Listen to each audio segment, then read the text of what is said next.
क्या आपने कभी किसी ऐसे महाद्वीप के बारे में सोचा है जिसकी भाषा आज भी एक रहस्य बनी हुई है? आइए आज हम उस रहस्यमय महाद्वीप की भाषा को आसान हिंदी में समझते हैं। नमस्कार और स्वागत है। आज का हमारा विषय बहुत ही रोमांचक है, एक काल्पनिक रहस्यमय महाद्वीप और उसकी अनूठी भाषा। यह वीडियो आपको उस भाषा के बुनियादी तत्वों से परिचित कराएगा। हम बात कर रहे हैं एक ऐसे महाद्वीप की जो सदियों से खोजकर्ताओं की नज़रों से उछल रहा है। इसके भूगोल, संस्कृति और सबसे खास इसकी भाषा के कई पहलू अब भी अज्ञात हैं। हमारा उद्देश्य इस जटिल विषय को सरल बनाना है। इस वीडियो में हम उस रहस्यमय महाद्वीप की भाषा के बारे में वो सब कुछ सीखेंगे जो हिंदी भाषी दर्शकों के लिए समझना आसान हो। इस भाषा की उत्पत्ति हजारों साल पहले मानी जाती है।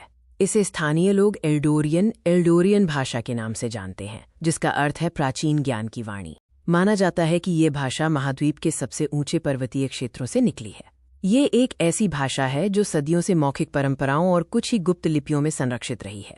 एल्डोरियन भाषा की प्राचीनता इसे विशेष बनाती है। ये सिर्फ संवाद का माध्यम नहीं, बल्कि इस महाद्वीप के इतिहास, मिथकों और ज्ञान का भंडार है। इसका महत्व इसकी दुर्लभता में निहित है। एल्डोरियन भाषा की कुछ अद्भुत विशेषताएं हैं।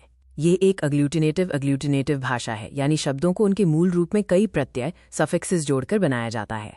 इसकी व्याकरण संरचना बहुत सरल और तर्कसंगत है। इसमें लिंग, जेंडर और संख्या नंबर के जटिल नियम नहीं हैं, जिससे इसे सीखना शुरू करना काफी आसान हो जाता है।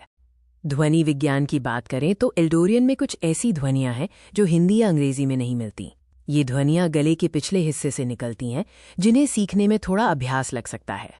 आइए अब हम इस भाषा के कुछ सबसे बुनियादी और आम शब्द सीखते हैं जो आपको किसी एल्डोरियन से मिलने पर मदद करेंगे। नमस्ते या स्वागत कहने के लिए वे केला टाई शब्द का प्रयोग करते हैं। केला का अर्थ है शांति और टाई का अर्थ है आपके साथ। धन्यवाद के लिए इल्मारा और हाँ के लिए वीवी तथा नहीं के लिए नावी शब्द का प्रयोग होता है। ये काफी सीधा और सरल है। एल्डोरियन भाषा की अपनी एक प्राचीन लिपि है जिसे सिल्वान लिपि कहा जाता है। ये लिपि पेड़ों की टहनियों और पत्तों की आकृति से प्रेरित है। हाँ, उनकी अपनी सिल्वान लिपि है। ये कोई चित्रलिपि नहीं है, बल्कि एक स्वर व्यंजन आधारित लिपि है जो दिखने में बहुत ही कलात्मक और बहती हुई लगती है। लेखन प्रणाली भी पश्चिमी भाषाओं की तरह बाएं से दाएं, लेफ्ट टू राइट चलती है, जिससे हमें इसे पढ़ना सीखना आसान हो जाता है। ये रहस्यमय महाद्वीप की भाषा न केवल सुंदर है, बल्कि ये हमें दिखाती है कि दुनिया में अभी भी कितना ज्ञान छिपा हुआ है। इस भाषा को सीखने का लाभ ये है कि आप एक अत्यंत दुर्लभ सांस्कृतिक धरोहर से जुड़ते हैं। ये ज्ञान आपको अन्य किसी भाषा में नहीं मिल सकता। आगे की खोज और अनुसंधान इस भाषा के पूर्ण रहस्यों को उजागर करने के लिए महत्वपूर्ण है। आपकी रुचि के लिए धन्यवाद। मिलते हैं अगले वीडियो में।